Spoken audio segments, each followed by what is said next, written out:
12 লাখ টাকায় ছাগল কেনা নিয়ে চাঞ্চল্যকর তথ্য জানালেন ইফাতের মামা আবিদ। রাজধানীর সাদেক এগ্রো থেকে 12 লাখ টাকায় ছাগল কেনা মুশফিকুর রহমান ইফাত এখন আলোচনার তুঙ্গে। এবার ইফাতের ছাগল কেনা নিয়ে নতুন তথ্য জানালেন তারই মামা আবিদ। বুধবার 19 জুন রাতে আবিদ তার নিজের ফেসবুক আইডিতে ইফাতকে নিয়ে পোস্ট করেন, যাতে তিনি লেখেন, আমেরিকা প্রবাসী শিল্পপতি মামার জন্য ইফাত ছাগলটি ক্রয় করেন। তিনি দাবি করেন, ইফাতের বাবার সঙ্গে তাদের 3 বছর ধরে কোনো সম্পর্ক নেই। ইফাতকে নিয়ে দীর্ঘ পোস্টে আবিদ আরও লিখেন, মানুষের ভালো কাজ কেউ ভাইরাল করে না।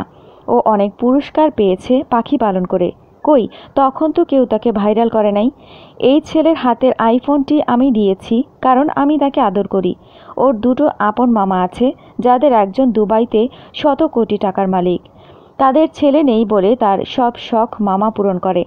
আর যে গাড়িগুলোর ছবি দিয়েছে সেগুলো একটা বিক্রি করে আরেকটা কিনেছে। ওর মামাদের এত টাকা আছে যে সমস্ত জিনিসগুলো ব্যবহার করে তা কিছুই না।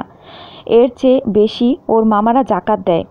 মানুষ ওর বাবার যে ছবি দিয়েছে সে তার বাবা না, বাবার সঙ্গে তাদের সম্পর্ক নেই 3 বছর। তাই না বুঝে কারো ক্ষতি না করাই ভালো। ইফাতের আরেক মামা আছে আমেরিকায়, তিনিও শিল্পপতি। ছাগলটি ওর মামার জন্যই কিনেছে। অনুসন্ধান যদি করতে হয় তাহলে আমেরিকা ও দুবাই এসে করলে সবাই বুঝতে পারবে। তবে আবিদের ফেসবুক পোস্ট অনুসন্ধান করতে গিয়ে উঠে এসেছে চাঞ্চল্যকর তথ্য। জানা গেছে, আবিদ ইফাতের মা শিবলি বেগমের আপন চাচাতো ভাই। সে ফেনীর ফুলগাজী উপজেলা চেয়ারম্যান একরামুল হক একরাম হত্যাকাণ্ডের মৃত্যুদণ্ডপ্রাপ্ত আসামি। হত্যাকাণ্ডের কয়েকদিনের মধ্যেই তাকে ঢাকা থেকে র্যাব গ্রেপ্তার করে। পরে জামিনে মুক্তি পেয়ে আরব আমিরাতে পালিয়ে যায়। স্থানীয়রা জানায়, ইফাতের আপন কোনো মামা আমেরিকা অথবা দুবাই বসবাস করে না। ফেনীর সোনাগাজী উপজেলার আমিরবাদ ইউনিয়নের সোনাপুর গ্রামের দুলা মিয়া কাজী বাড়ি ইফাতের নানার বাড়ি।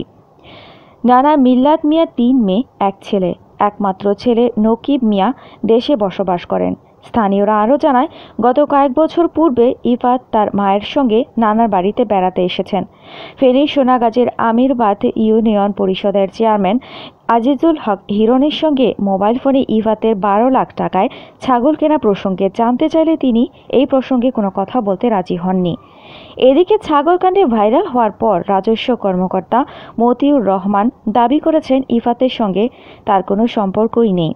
কিন্তু ফেনী 2 আসনের সংসদ সদস্য ও জেলা আওয়ামী লীগের সাধারণ সম্পাদক নিজামুদ্দিন হাজারী গণমাধ্যমকে জানিয়েছেন, ইফাত তার মামাতো বোনের সন্তান আর মতিউর রহমানই তার বাবা। নিজামুদ্দিন হাজারী বলেন, ইফাত এনবিআর সদস্য মতিউর রহমানের দ্বিতীয় পক্ষের ছেলে। ধারণা করছি রাগ করে মতিউর রহমান ইফাতের সঙ্গে সম্পর্ক অস্বীকার করেছেন। মতিউর রহমান নিয়মিত দ্বিতীয় পক্ষের স্ত্রীর নানা পারিবারিক অনুষ্ঠানে অংশ নেন।